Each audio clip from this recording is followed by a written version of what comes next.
One of the questions I'm interested in here is that usually around the globe people hunger for information, and especially when they think they're being denied facts. But what seems to be happening in Russia is that people begin to presume that these conspiracies are in fact true as they're introduced to this on a daily basis. You repeat it over and over and over again, and suddenly the conspiratorial theories begin to take on a life of its own. And I wondered if maybe the panelists could explain the factors that make this Russian disinformation campaign seemingly so effective from some of the polling I've seen inside Russia in terms of the credibility that people have to information which logic would contradict. But also I was going to ask you a little bit about the platform that it provides for fringe and radical views, not just in Russia but worldwide, as sort of the extreme fringe is given a platform for what otherwise would not be considered reputable television. Most broadcasts wouldn't have on the types of voices with these conspiratorial theories.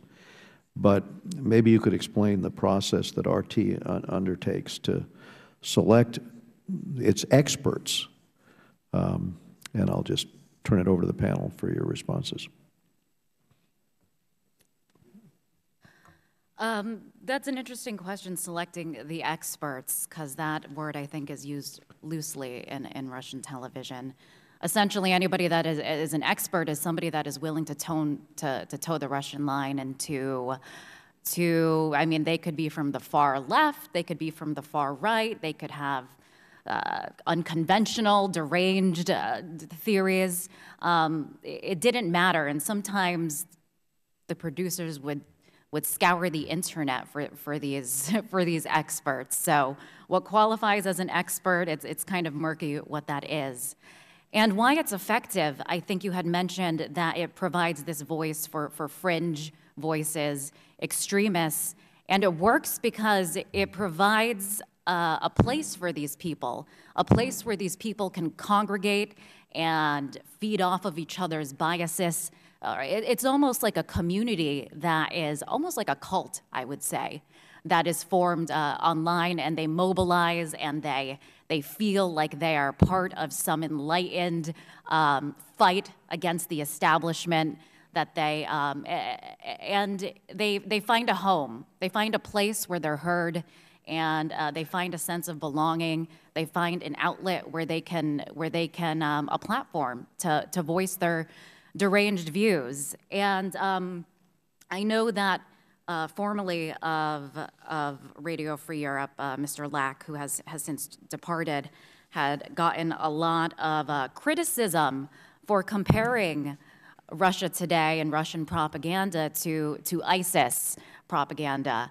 And while, yes, there is a strong difference, we're talking about a terrorist organization versus a government, a nation state, I think he did have credence in comparing the strategy that's there by using the internet to mobilize people that feel displaced, that feel like they've been on the outskirts of society, and give them a place where they can find a sense of belonging and maybe make a difference in their own way. And it's a problem, and we see that it's effective.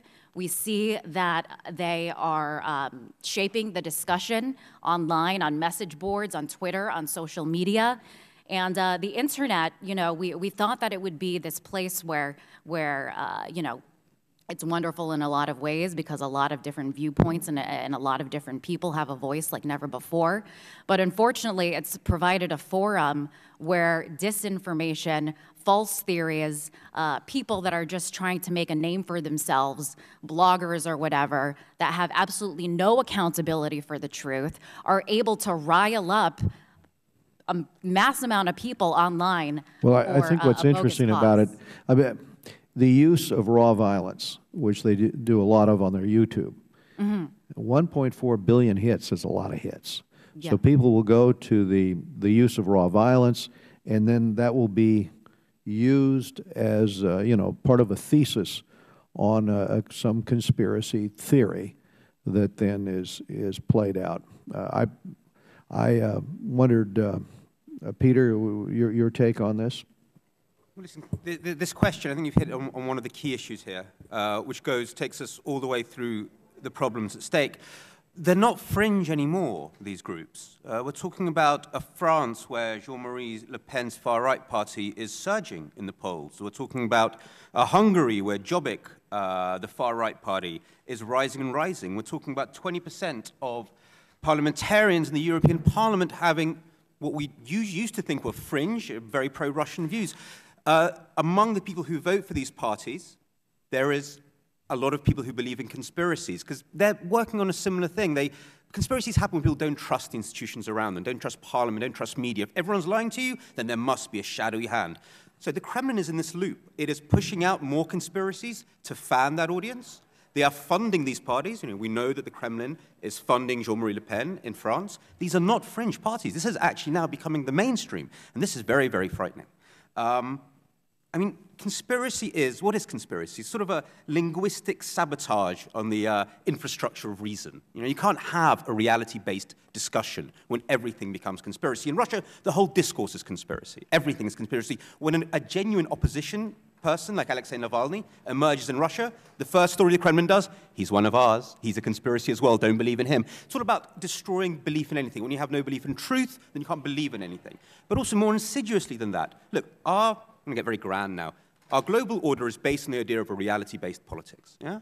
If that reality-based sort of base is destroyed, then you can't have international institutions and international dialogue.